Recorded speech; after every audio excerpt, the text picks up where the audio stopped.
Bismillahirrahmanirrahim. Assalamualaikum warahmatullahi ta'ala wabarakatuh. Sahabat Mida dimanapun Anda berada, berjumpa lagi dengan saya Rizky Haid Sulhak, Ketua dari Yayasan Mitra Dai Indonesia, dalam konten kita yaitu Qohwah. Qohwah singkatan ya dari Qaulun wa Hikmah. Dan di dalamnya kita akan membahas literatur-literatur baik bersifat sejarah, fikih, dan pemahaman Islam lainnya yang kita harapkan di dalamnya menghadirkan hikmah-hikmah atau pelajaran-pelajaran yang bisa kita manfaatkan khususnya buat diri saya pribadi dan juga sahabat Mida sekalian. Baik, kita masuk ke bahasan kita hari ini, tapi sebelum itu saya mengajak sahabat Mida sekalian jangan lupa untuk terus support kanal YouTube ini dengan cara like, komen, share, dan juga subscribe agar kami lebih semangat lagi dalam terus menghadirkan edukasi kepada sahabat Mida sekalian dan pastinya untuk menghadirkan manfaat lebih luas lagi. Kita masuk ke bahasan kita hari ini yaitu masih dari sekitar sahabat Rasulullah SAW yang merupakan salah satu sahabat yang paling dekat dengan Rasulullah, yaitu paman beliau sendiri yang bernama Hamzah bin Abdul Muttalib yang dijuluki sebagai singa Allah dan panglimanya para syuhada. Kota Mekah masih mendengkur menyenyak dalam tidur malamnya. Setelah siangnya lelah oleh segala macam usaha, kerja keras, kesibukan ibadah, dan aneka permainan, orang Quraisy tertidur lelap dan membalik-balikan tubuh mereka di atas ranjang. Tetapi di sana ada seorang yang resah gelisah, matanya tidak terpejam. Ia pergi ke kamar tidur lebih awal dan beristirahat dalam waktu singkat. Lalu bangkit dengan penuh kerinduan karena rupanya ada janji dengan Allah Subhanahu wa taala. Ia menuju tempat sholat yang terletak di biliknya, lalu bermunajat kepada Allah dan berdoa penuh ketekunan. Setiap kali istrinya terbangun dan mendengar gemuruh dadanya yang tunduk meminta untayan doa yang hangat dan merengek-rengek, ia merasa kasihan dan memohon agar suaminya tersebut memperhatikan dirinya dan sambil melihat waktu istirahat agar bisa dirasakan dengan cukup. Dengan air mata yang mengalir dan mendahului kata-katanya, ia menjawab, "Wahai Khadijah, waktu untuk tidur telah berlalu." Urusannya pada waktu memang belum memusingkan orang-orang Quraisy ataupun mengganggu tidur nyenyak mereka. Walaupun orang sudah mulai menjadi titik perhatian, ia baru saja memulai dakwahnya dan menyampaikan ajarannya secara rahasia dan berbisik-bisik. Orang-orang yang beriman kepadanya waktu itu masih sangat sedikit. Tetapi di antara orang-orang yang belum beriman itu ada pula yang menaruh kasih sayang dan penghormatan kepadanya, serta memendam niat dan keinginan hati untuk beriman dan menyertai kafilahnya yang penuh berkah agar mereka terhalang dari segala keinginan karena keadaan dan lingkungan yang tidak memungkinkan. Tekanan kebiasaan adat dan istiadat serta kebimbangan hati untuk mengabulkan panggilan atau menolak seruan. Di antara orang yang masuk dalam golongan ini adalah Hamzah bin Abdul Muttalib, yang mana beliau adalah paman dari baginda kita Nabi Muhammad Sallallahu Alaihi Wasallam. Hamzah telah mengetahui kebesaran dan kesempurnaan keponakannya. Ia memahami sebaik-baik kepribadiannya, watak serta akhlaknya. Ia bukan hanya mengenalnya sebagai seorang paman terhadap keponakan semata, melainkan juga sebagai saudara terhadap saudaranya dan sahabat terhadap karibnya. Pasalnya Rasulullah dan Hamzah hidup dalam satu generasi dan usia mereka berdua yang berdekatan. Mereka dibesarkan bersama, main bersama, dan menjadi sahabat karib, serta menempuh jalan hidup yang selangkah demi selangkah selalu bersama sejak awal. Hanya saja ketika muda menjelang mereka berdua menempuh jalan mereka masing-masing.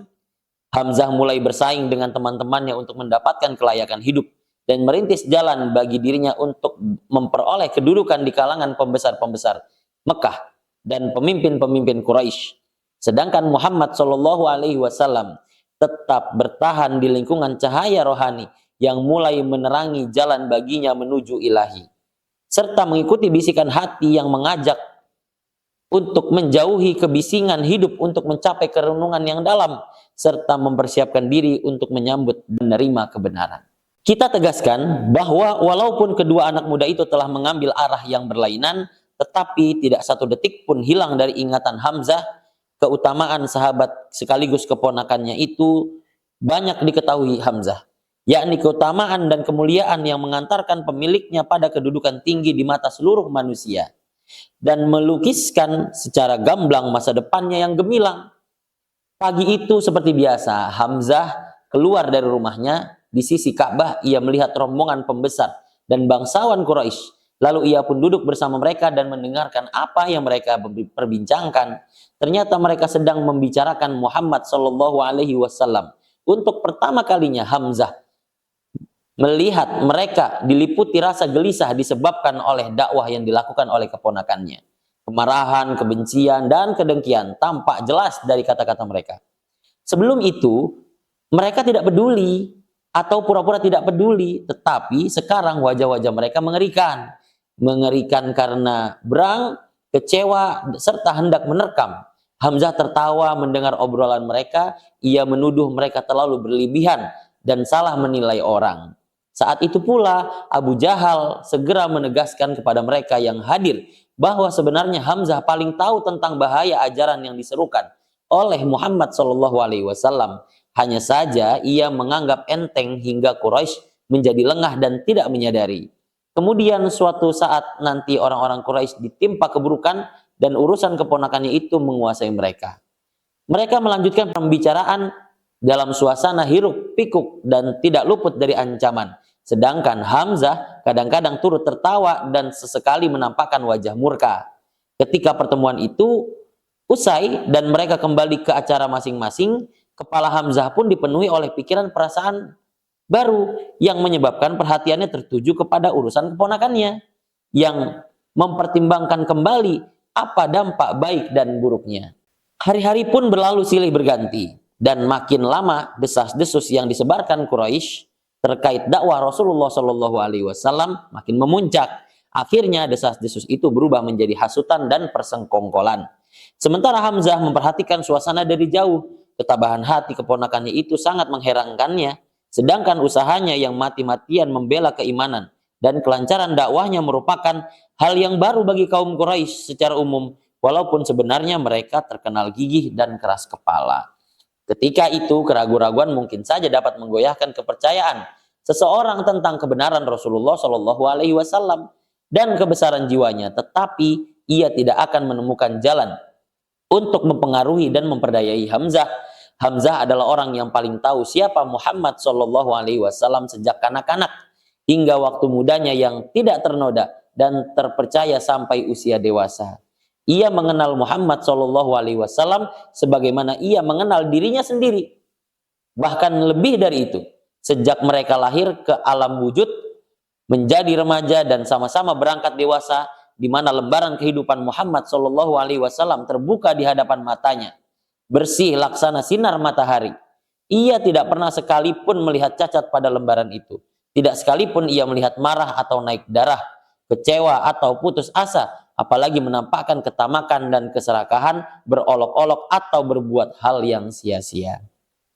Hamzah bukan seorang yang memiliki kekuatan jasmaniah belaka, melainkan juga dikaruniai kekuatan kemauan dan ketajaman akal pikiran. Karena itu tidak wajar bila ia ketinggalan dan tidak ingin mengikuti orang yang diketahuinya betul-betul jujur dan dapat dipercaya. Hanya saja ia memendam keinginan itu di dalam hati, menunggu waktu yang tepat untuk membukakannya, dan waktu itu telah dekat. Ia tidak akan menunggu lama. Hari yang ditunggu-tunggu ia pun tiba. Hamzah keluar dari rumahnya menjinjing busur dan menunjukkan langkahnya ke arah pedang belantara untuk melatih kegemarannya dan melakukan olahraga yang sangat dia sukai, yaitu berburu. Ia sangat mahir dalam hal ini. Ia menuruti hobinya itu selama kira-kira setengah hari di sana. Dan ketika kembali dari pemburuannya, ia langsung pergi ke Ka'bah untuk tawaf seperti biasa sebelum pulang ke rumahnya. Setibanya di dekat Ka'bah, ia ditemui oleh seorang pelayan wanita, Abdullah bin Juda'an. Saat wanita itu melihat Hamzah telah dekat dengan Ka'bah, ia berkata kepadanya, "Wahai Abu Umarah, andai saja engkau melihat apa yang dialami oleh keponakanmu Muhammad baru-baru ini. Abdul Hakam bin Hisham menyakiti dan memakinya ketika mendapatkan dirinya sedang duduk di sana, hingga mengalami perkara yang tidak diinginkan. Wanita itu lalu melanjutkan ceritanya mengenai perlakuan Abu Jahal terhadap Rasulullah Shallallahu Alaihi Wasallam. Hamzah mendengarkan perkataannya dengan baik, kemudian ia menundukkan kepalanya sejenak, lalu membawa busur panahnya dan menyandangkan ke bahu. Setelah itu dengan langkah tegap ia bergegas menuju Ka'bah dan berharap akan bertemu dengan Abu Jahal di sana. Bila tidak bertemu di sana, ia akan mencarinya dimanapun juga sampai berhasil. Tetapi sebelum sampai Ka'bah, ia telah melihat Abu Jahal di pekarangannya sedang dikelilingi oleh beberapa orang pembesar Quraisy. Dalam suasana yang mencekam, Hamzah maju mendekati Abu Jahal, lalu mengambil busurnya dan memukulnya ke kepala Abu Jahal hingga terluka dan berdarah-darah. Sebelum orang-orang yang hadir menyadari apa yang terjadi, Hamzah sudah membentak Abu Jahal dengan ungkapan, mengapa kamu cela dan kamu maki Muhammad Shallallahu Alaihi Wasallam, padahal aku telah menganut agamanya dan mengatakan apa yang dikatakannya. Ulangilah makianmu itu kepadaku jika kamu berani.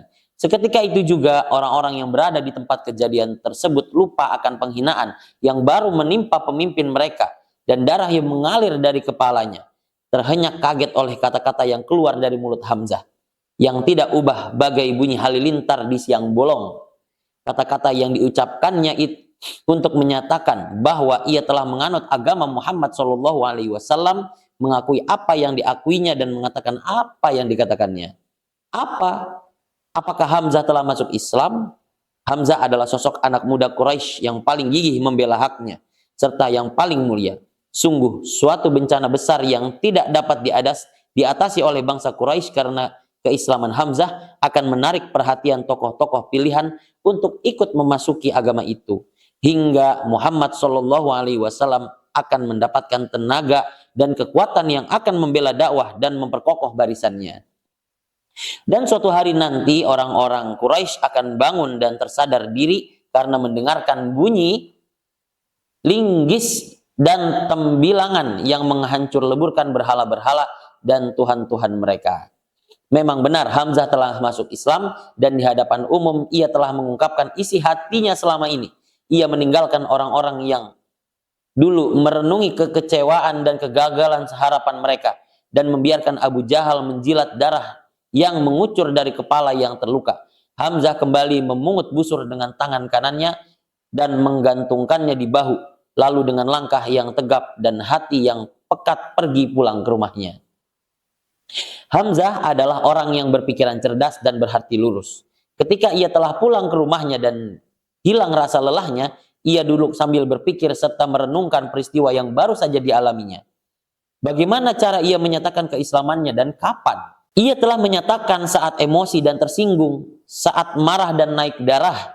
Ia tidak sudi bila keponakannya diperlakukan secara sewenang-wenang dan dianiaya tanpa adanya pembela. Karena itu ia naik darah dan berdiri tegak membela Muhammad Shallallahu Alaihi Wasallam, dan kehormatan Bani Hashim memukul kepala Abu Jahal hingga terluka dan berteriak di depan mukanya bahwa ia telah memeluk agama Islam. Tetapi menurut Anda, apakah seseorang yang meninggalkan agama nenek moyangnya dan kaumnya, agama yang telah mereka anut sejak beribu-ribu tahun dan bahkan berabad-abad, lalu langsung menerima agama baru yang belum lagi diselidiki ajarannya dan belum dikenal hakikatnya kecuali sedikit saja, disebut sebagai cara yang baik? Memang benar ia tidak sedikit pun ragu tentang kebenaran Muhammad Shallallahu Alaihi Wasallam dan ketulusan maksudnya. Hanya saja mungkin seseorang menerima suatu agama baru beserta segala kewajiban dan tanggung jawabnya saat marah dan naik darah sebagaimana yang dilakukan Hamzah sekarang ini. Pikiran Hamzah terus dihantui oleh banyak pertanyaan. Siang hari hatinya tidak bisa tentram, sedangkan malam hari matanya tidak mau terpejam. Ketika akal telah diliputi oleh rasa penasaran terhadap hakikat sesuatu, keraguan pun datang sebagai jalan menuju keyakinan.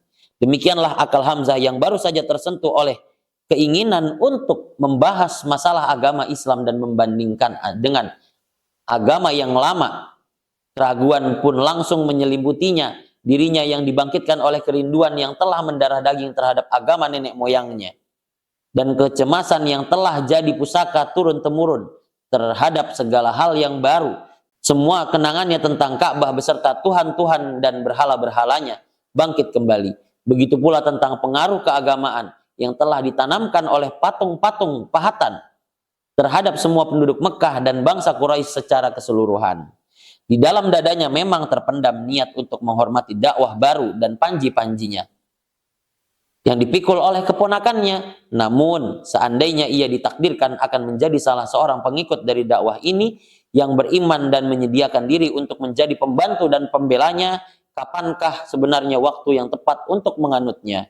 Apakah saat murka dan tersinggung, maukah setelah berpikir, ataukah setelah berpikir dan berenung? Demikianlah keteguhan pendirian dan kemurnian berpikir mengharuskannya untuk mengakari dan mempertimbangkan semua masalah ini sedalam-dalamnya. Terlintas dalam pikiran bahwa memisahkan diri dari sejarah tersebut dan meninggalkan agama lama yang telah mendarah daging ini tidak ubahnya bagai hendak melompati jurang yang lebar. Ia merasa heran mengapa orang begitu mudah dan tergesa-gesa meninggalkan agama nenek moyangnya, serta menyesali semua yang telah dilakukan sebelumnya. Namun akal terus berputar dan bertarung dengan keraguan. Tatkala ia merasa bahwa logika semata tidak cukup untuk menjawab semua pertanyaannya, dengan ikhlas dan tulus hati ia pergi untuk mendapatkan jawaban dari yang gaib. Di sisi Ka'bah ia mendongakkan wajahnya ke langit, memohon dengan segala ketundukan dan harapan kepada segala kekuatan dan cahaya yang terdapat di alam wujud ini agar mendapat petunjuk yang benar dan jalan yang lurus. Sekarang mari kita dengar ceritanya ketika memisahkan berita selanjutnya. Kemudian timbullah sesal dalam hatiku karena meninggalkan agama nenek moyang dan kaumku. Aku pun diliputi kebingungan hingga mata tidak bisa terpejam. Akhirnya aku pergi ke Ka'bah dan memohon kepada Allah agar membukakan hatiku untuk menerima kebenaran dan melenyapkan segala keraguan. Allah pun mengabulkan permohonanku itu dan memenuhi hatiku dengan keyakinan. Aku pun segera menemui Rasulullah Shallallahu Alaihi Wasallam dan menceritakan keadaanku kepadanya. Maka beliau berdoa kepada Allah agar menetapkan hatiku dalam agamanya. Demikianlah Hamzah menganut Islam secara yakin. Allah menguatkan Islam dengan Hamzah bagai batu karang yang kukuh menjulang. Ia membela Rasulullah Shallallahu Alaihi Wasallam dan para sahabatnya yang lemah. Abu Jahal melihat Hamzah berdiri dalam barisan kaum muslimin, maka menurut keyakinannya perang sudah tidak dapat dielak lagi. Karena itu ia menghasut orang-orang Quraisy untuk melakukan kekerasan terhadap Rasulullah Shallallahu Alaihi Wasallam dan para sahabat. Ia terus mempersiapkan diri untuk melancarkan perang saudara yang akan melenyapkan semua dendam dan sakit hatinya. Hamzah tidak dapat membendung segala gangguan mereka, tetapi keislamannya seolah-olah menjadi benteng dan perisai. Di samping menjadi daya tarik bagi kebanyakan kabilah Arab untuk mengikuti langkahnya, kemudian daya tarik itu dikuatkan lagi dengan keislaman Umar ibn al-Khattab, sehingga mereka pun berbondong-bondong menganut Islam. Sejak masuk Islam, Hamzah telah bertekad akan membangkitkan hidupnya untuk Allah dan agamanya, hingga Nabi Muhammad SAW berkenan memasangkan pada dirinya julukan istimewa ini, singa Allah dan singanya Rasulullah SAW. Pengiriman pasukan perang yang tidak disertai Nabi Muhammad SAW yang pertama dikirim untuk menghadapi musuh dipimpin oleh Hamzah. Panji Islam pertama yang dipercayakan oleh Rasulullah SAW kepada salah seorang muslimin diserahkan kepada Hamzah. Kemudian ketika kedua pasukan telah berhadap-hadapan di perang Badar, keberanian luar biasa telah ditunjukkan oleh singa Allah dan singa Rasulnya, dan tiada lain adalah Hamzah. Sisa-sisa tentara Quraisy kembali dari Badar mereka ke Mekah dan berjalan terhuyung-huyung membawa kegagalan dan kelelahan. Abu Sufyan tidak ubah sebagai pohon kayu besar yang tumbang dan tercabut hingga akarnya. Ia berjalan dengan kepala tertunduk meninggalkan medan laga yang dipenuhi tubuh para pemuka Quraisy yang telah tiada bernyawa, seperti Abu Jahal, Utbah bin Rabi'ah, Syaibah bin Rabi'ah, Umayyah bin Khalaf, Uqbah bin Abu Mu'aid, Al-Aswad bin Abul Aswad Al-Makhzumi, Walid bin Utbah, Nadar bin Haris, As'ad bin Sa'id, Ta'mah bin Adi, serta beberapa puluh pemimpin dan tokoh Quraisy lain seperti mereka. Namun, kaum Quraisy tidak sudi menelan kekalahan pahit ini begitu saja. Mereka mulai mempersiapkan diri menghimpun segala dana dan daya untuk menuntut balas dan menebus kekalahan mereka kepada yang telah bertekad bulat untuk berperang. Akhirnya waktu perang Uhud pun tiba. Orang-orang Quraisy keluar disertai oleh sekutu mereka dari berbagai kabilah Arab lainnya. Mereka dipimpin oleh Abu Sufyan. Target utama mereka pemuka Quraisy dalam perang kali ini adalah dua orang saja, yaitu Rasulullah dan Hamzah. Memang benar, dari buah pembicaraan dan provokasi yang mereka gembar-gemborkan sebelum perang, dapat diketahui bahwa Hamzah berada pada urutan kedua setelah Rasulullah SAW sebagai sasaran dan target peperangan ini. Sebelum berangkat, mereka telah memilih seseorang yang diberi tugas untuk menyelesaikan rencana mereka terhadap Hamzah. Orang itu adalah seorang budak Habasyah yang memiliki kemahiran luar biasa dalam melemparkan tombak. Dalam peperangan nanti mereka memerintahkan budak itu untuk memusatkan perhatiannya hanya kepada satu tugas saja, yaitu menjadikan Hamzah sebagai buruan dan melepaskan lemparan tombak dengan lemparan yang mematikan kepadanya. Mereka memperingatkannya agar tidak melalaikan tugas tersebut. Bagaimanapun juga jalan peperangan dan akhir kesudahannya, sebagai imbalan mereka berjanji akan membayar jasanya dengan harga yang mahal, yakni kebebasan dirinya. Budak yang bernama Wahsy itu adalah milik Jubair bin Mut'am. Kala perang Badar meletus, paman Jubair ini tewas di tengah medan perang dan ia ingin menuntut balas, sehingga ia berkata kepada Wahsy, "Berangkatlah bersama orang-orang itu. Jika kamu berhasil membunuh Hamzah, maka kamu akan aku bebaskan sebagai budak." Kemudian mereka bawa budak itu kepada Hindun binti Utbah, yakni istri Abu Sufyan, agar dihasut dan didesaknya untuk melaksanakan rencana yang mereka inginkan.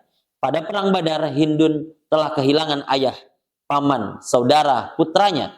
Ia mendengar berita bahwa Hamzah lah yang telah membunuh sebagian keluarganya itu, dan yang menyebabkan terbunuhnya orang lain. Karena itu tidak aneh bila di antara orang-orang Quraisy, baik laki-laki maupun perempuan, dialah yang paling getol menghasut orang untuk berperang. Tujuannya tidak lain hanyalah untuk mendapatkan kepala Hamzah, meski harus dibayar dengan harga berapapun. Berhari-hari lamanya sebelum peperangan dimulai, tidak ada sesuatu pun yang dilakukan oleh Hindun melainkan menggemblengkan dan menghasutkan Wahsy, serta menumpahkan segala dendam dan kebencian kepada Hamzah dan merencanakan peran yang akan dimainkan oleh budak itu. Ia telah menjanjikan kepada budak itu, andainya ia berhasil membunuh Hamzah, ia akan memberikan kepadanya kekayaan dan perhiasan paling berharga yang dimiliki oleh wanita tersebut, sambil memegang anting-anting permata yang mahal serta kalung emas yang terlilit pada lehernya dan jari-jarinya yang dipenuhi kebencian. Dan dengan pandangan yang tajam ia berbisik kepada Wahsy, "Jika kamu dapat membunuh Hamzah, semua ini akan menjadi milikmu." Air liur Wahsy pun mengalir mendengar itu. Angan-angannya terbang melayang dipenuhi rasa rindu dan ingin cepat bertemu dengan peperangan yang akan menyebabkan tombaknya mendapatkan mangsanya, hingga ia tidak lagi menjadi budak selain keinginannya untuk segera memiliki barang-barang perhiasan yang selama ini menghiasi leher istri pemimpin dan tokoh suku Quraisy tersebut. Itulah persekongkolan jahat mereka. Segala unsur perang kali ini menginginkan Hamzah terbunuh tanpa tawar-menawar. Pertempuran itu pun tiba, kedua pasukan telah mulai bertempur. Hamzah berada di tengah-tengah medan yang menjadi sarang maut dan pembunuhan. Ia memakai pakaian perang sedangkan di dadanya terdapat bulu burung unta yang biasa diambilnya sebagai penghias dadanya dalam peperangan. Hamzah mulai menyerbu dan menyerang kanan dan kiri. Setiap kepala yang menjadi sasarannya putus oleh pedangnya. Pukulannya terhadap orang-orang musyrik tiada henti-hentinya, dan seolah-olah maut menyerahkan diri ke dalam tangannya, dilontarkannya kepada siapa yang dikehendakinya, lalu tertancap di hulu hatinya. Seluruh kaum muslimin maju dan menyerbu ke barisan depan, hingga kemenangan menentukan telah hampir berada di tangan. Sisa-sisa Quraisy terpukul mundur dan lari porak-poranda. Seandainya pasukan panah tidak meninggalkan posisi mereka di puncak bukit dan turun ke bawah untuk memungut harta rampasan dari musuh yang kalah, sekiranya mereka tidak melanggar perintah dan tidak membiarkan garis pertahanan panjang menjadi terbuka bagi pasukan berkuda Quraisy, Perang Uhud pasti akan menamatkan riwayat mereka dan menjadikan kuburan bagi kaum musyrikin. Baik lelaki maupun wanita, bahkan kuda dan unta mereka.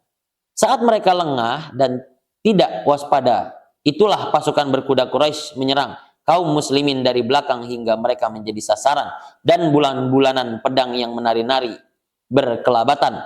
Kaum muslimin berupaya keras mengatur barisan kembali dan memungut senjata yang telah ditinggalkan oleh sebagian mereka yang lari karena serbuan Quraisy yang mendadak itu. Namun, sergapan yang tiba-tiba dan tidak disangka-sangka itu akibatnya memang sangat kejam dan pahit. Ketika Hamzah menyadari apa yang telah terjadi, semangat, tenaga maupun perjuangannya semakin berlipat ganda. Ia menerjang ke kiri dan ke kanan, ke muka dan ke belakang, sementara Wahsy sedang mengintainya di sana dan menunggu waktu yang tepat untuk melemparkan tombak ke tubuhnya. Sekarang, mari kita persilahkan Wahsy sendiri yang menuturkan tentang peristiwa tersebut. Saya seorang Habasyah yang mahir melemparkan tombak dengan teknik khas Habasyah, hingga jarang sekali lemparanku meleset. Tatkala orang-orang telah memulai perang, saya pun keluar dan mencari-cari Hamzah. Hingga akhirnya tampak di antara manusia tidak ubahnya bagai unta kelabu yang mengancam orang-orang dengan pandangannya hingga tidak seorang pun yang dapat bertahan di depannya. Demi Allah, ketika saya bersiap-siap untuk membunuhnya, saya bersembunyi di balik pohon agar dapat menerekamnya dan menunggunya supaya dekat. Tiba-tiba saya didahului oleh Sibah bin Abdul Uzza yang tampil di hadapannya. Tatkala Hamzah melihat mukanya, ia pun berkata, "Mendekatlah ke sini, wahai anak tukang potong kelentit." Sejurus kemudian Hamzah menebasnya dan tepat mengenai kepalanya. Ketika itu saya pun menggerakkan tombak dan mengambil ancang-ancang. Hingga setelah terasa tepat, saya melemparkannya hingga mengenai pinggang bagian bawah dan tembus ke bagian muka di antara kedua pahanya. Ia mencoba bangkit ke arahku, tetapi ia tidak berdaya, lalu roboh dan meninggal. Saya datang mendekatinya dan mencabut tombakku, lalu kembali ke perkemahan dan duduk di sana. Ketika tidak ada lagi tugas dan keperluanku, saya telah membunuhnya semata-mata demi kebebasan dan dari perbudakan yang menguasai diriku. Tidak ada salahnya bila kita persilahkan Wahsy melanjutkan kisahnya. Sesampainya di Mekah, saya pun dibebaskan. Saya tetap bermukim di sana sampai kota itu dimasuki oleh Rasulullah Shallallahu Alaihi Wasallam pada hari pembebasan. Akhirnya saya lari ke Taif. Ketika utusan Taif menghadap Rasulullah Shallallahu Alaihi Wasallam untuk menyatakan keislaman, timbul berbagai rencana dalam pikiran saya. Saya berbisik di dalam hati, lebih baik aku pergi ke Syria atau ke Yaman atau ke tempat lainnya. Demi Allah, ketika saya berada dalam kebingungan itu, datanglah seorang mengatakan kepadaku, "Celaka kamu, Rasulullah tidak akan membunuh seseorang yang masuk agamanya." Akhirnya saya pergi untuk menemui Rasulullah Shallallahu Alaihi Wasallam di Madinah. Beliau tidak melihatku kecuali ketika saya telah berdiri di depan. Beliau mengucapkan 2 kalimat syahadat. Ketika melihat saya itulah beliau bertanya, "Apakah kamu ini Wahsy?" "Benar ya, benar wahai Rasulullah," jawabanku. "Ceritakanlah kepadaku bagaimana kamu membunuh Hamzah."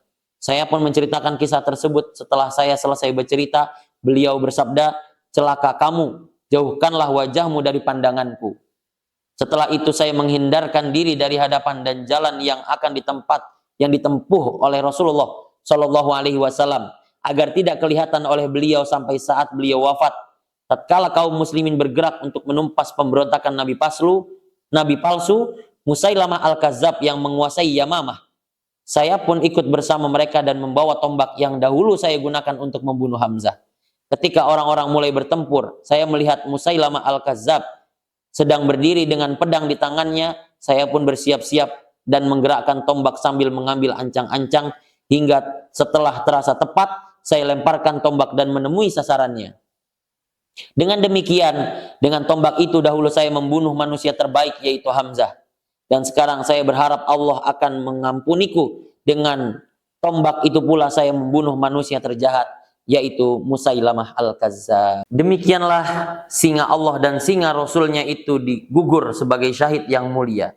Sebagaimana hidupnya telah menggemparkan, demikian pula wafatnya telah menggemparkan. Musuh tidak puas hanya dengan kematiannya saja.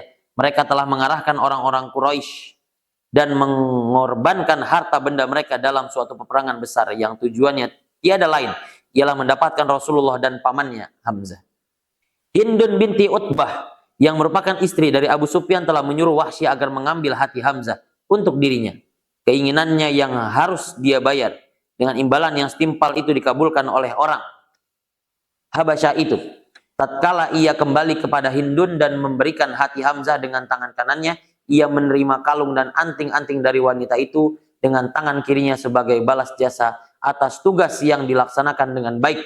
Sebagai istri Abu Sufyan, ia merupakan panglima kaum musyrik, penyembah berhala, yang ayahnya telah tewas di tangan kaum muslimin pada perang Badar.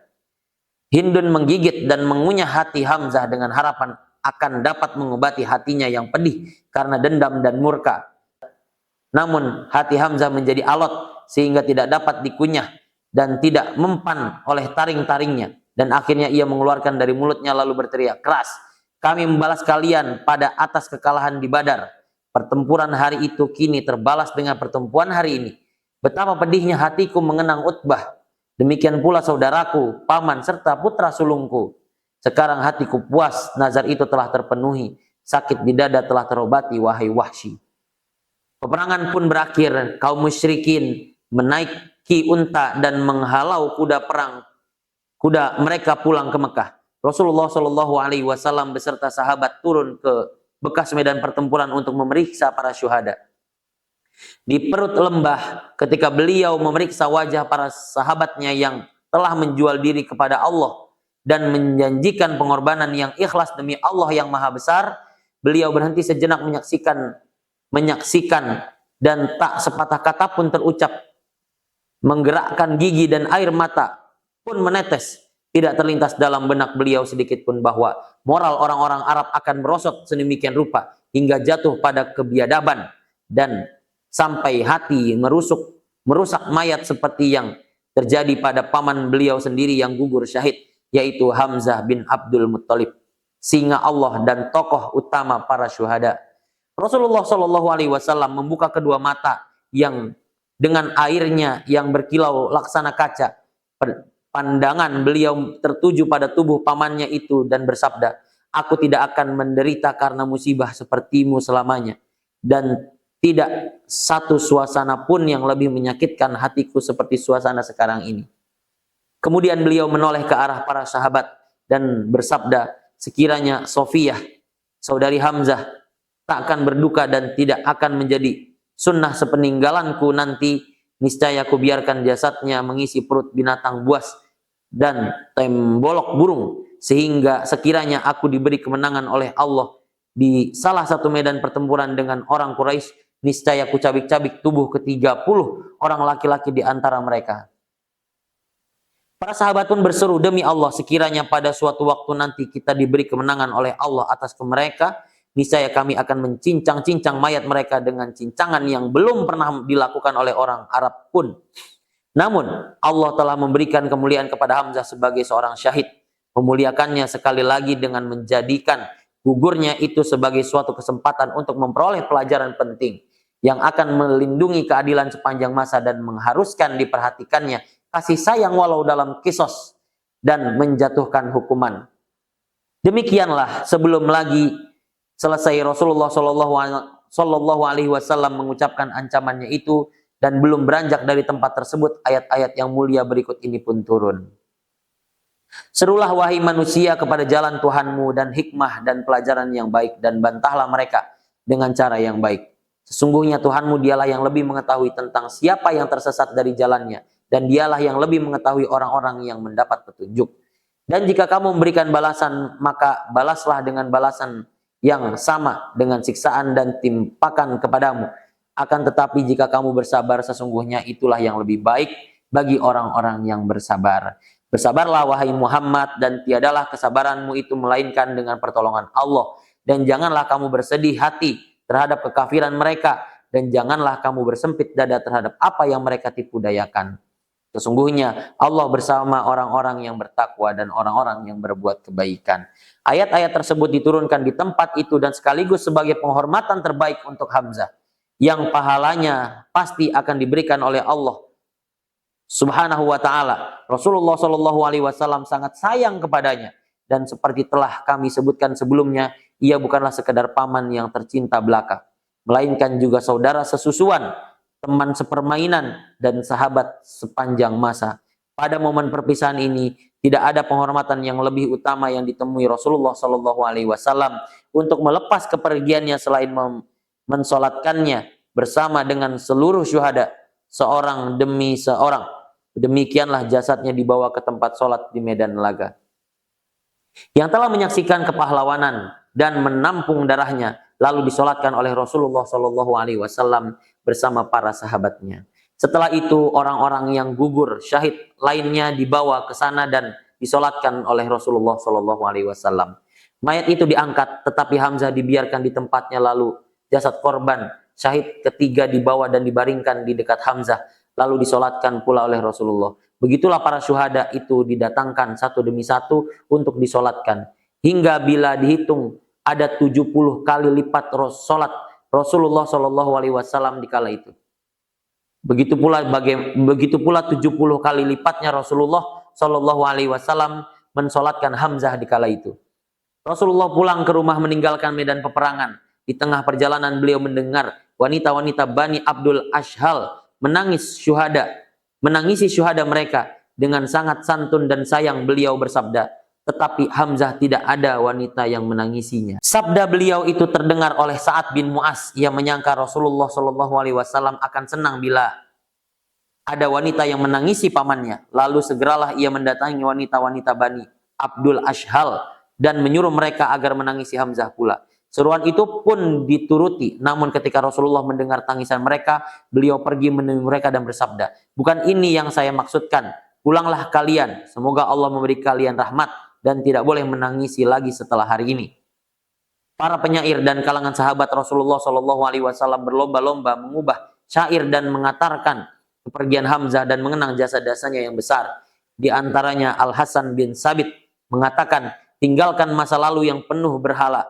Ikuti jejak Hamzah yang paling bergelimangan dengan pahala. Menunggang kuda di medan laga, bagaikan singa terluka di hutan belantara. Seorang keturunan Hashim mencapai puncak yang cemerlang, tampil ke medan laga, membela kebenaran. Gugur sebagai syahid di medan pertempuran, di tangan Wahsy pembunuh bayaran. Abdullah bin Rawahah mengatakan, air mata yang mengalir tidak ada hentinya, walau ratap dan tangis tidak ada artinya. Terhadapmu wahai singa Allah, mereka bertanya-tanya, benarkah Hamzah gugur? Ujian telah menimpa kami hamba Allah. Begitu pula Muhammad Rasulullah. Dengan kepergianmu benteng musuh berantakan, dengan kepergianmu tercapailah tujuan. Sofiyah binti Abdul Muttalib Rasulullah Shallallahu Alaihi Wasallam dan saudara Hamzah mengatakan, ia telah dipanggil oleh ilah yang berhak disembah, pemilik arsy, ke dalam surga tempat hidup bersenang-senang. Memang itulah yang kita tunggu dan selalu diharapkan. Hingga pada hari mahsyar Hamzah beroleh tempat yang lapang. Demi Allah, selama angin barat berhembus, dadaku tak lupa, baik di waktu bermukim maupun berpergian kemana saja, selalu berkabung isi dan menangisi singa Allah yang sangat memukau, membela Islam terhadap setiap kafir orang angkara. Sementara dadaku mengucapkan syair, keluargaku sama berdoa, semoga Allah memberimu balasan wahai saudara, wahai pembela.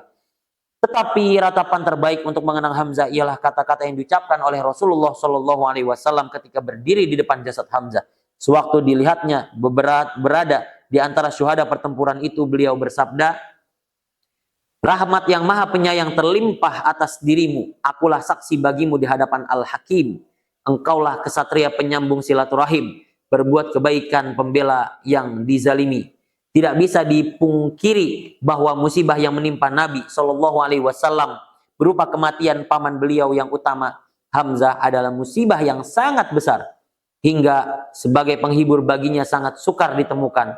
Tetapi takdir telah menyediakan hiburan terbaik bagi Rasulullah Sallallahu Alaihi Wasallam. Dalam perjalanan pulang dari Uhud ke rumahnya, Rasulullah Sallallahu Alaihi Wasallam melewati seorang wanita warga Bani Dinar yang dalam peperangan itu kaum muslimin pulang dari medan perang.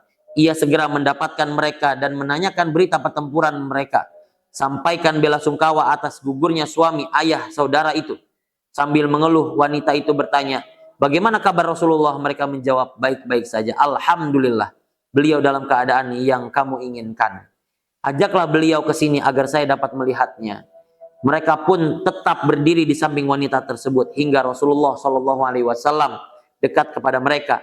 Ketika wanita tersebut melihat kedatangan beliau, ia langsung menghampiri dan berkata, apapun musibah yang menimpa, asal tidak tertimpa kepada diri Anda, itu terasa ringan. Kata-kata tersebut merupakan hiburan yang terbaik dan paling kekal. Rasulullah Shallallahu Alaihi Wasallam bisa jadi tersenyum menyaksikan peristiwa istimewa dan satu-satunya ini karena dalam dunia pengorbanan, kesetiaan, dan kecintaan, peristiwa itu tidak ada bandingnya.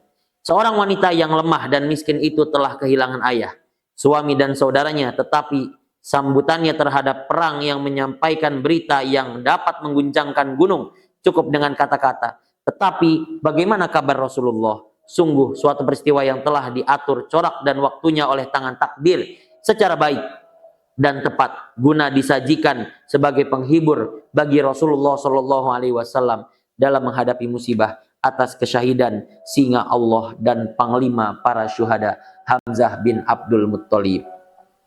Kisah yang sangat inspiratif ini, yang sangat penuh akan syarat ketakdiran atau kuasa takdir Allah Subhanahu wa taala mengajarkan kita semua dan sekaligus mengambil hikmah dari literatur ini, bagaimana kesahabatan, bagaimana keteguhan sebuah komitmen seorang sahabat Rasulullah sekaligus pamannya yaitu Hamzah bin Abdul Muttalib. Tidak gentar menyerukan apa yang ada di dalam hatinya untuk mengatakan kebenaran, menyampaikan apa yang ada di depan matanya walaupun terkadang itu bisa menghalangi kebiasaan ataupun adat istiadat yang sudah lama beliau laksanakan. Di mana dulu sudah lama menyembah patung-patung dan berhala sebagai pijakan dalam beragama, lalu menghadirkan sebuah keyakinan baru, tetapi karena dihadirkan oleh seseorang yang beliau sangat kenal, yaitu Rasulullah Shallallahu Alaihi Wasallam, dengan kuat hati beliau mengambil langkah baru dan menjadikan itu sebuah komitmen yang makin hari makin menguatkan hati beliau sehingga dapat memperjuangkan Islam sampai menuju kesyahidan. Itulah kisah dari seorang singa Allah dan juga tentara atau panglima para syuhada yang bernama Hamzah bin Abdul Muttalib. Semoga kisah ini bisa menjadikan pelajaran dan hazanah keilmuan buat kita semua untuk lebih menjaga komitmen kita dan meyakini keimanan kita dengan lebih sungguh-sungguh dan dengan penuh komitmen tanggung jawab untuk menjalankan tugas sebagai seorang muslim. Itu yang mungkin bisa saya sampaikan. Ada salah kata atau ada penyampaian yang kurang berkenan, mohon dibukakan pintu maaf yang sebesar-besarnya. Hadanallahu wa iyyakum ajmain. Kami ucapkan terima kasih pada sahabat Mida yang selalu hadir membersamai konten YouTube kami. Jangan lupa untuk support kami terus dengan cara like, subscribe, dan juga share apabila video-video ini dirasa bermanfaat dan penting diketahui oleh sahabat Mida sekalian. Hadanallahu wa iyyakum ajmain. Saya Rizky Haidul Haq undur diri. Wassalamualaikum warahmatullahi wabarakatuh.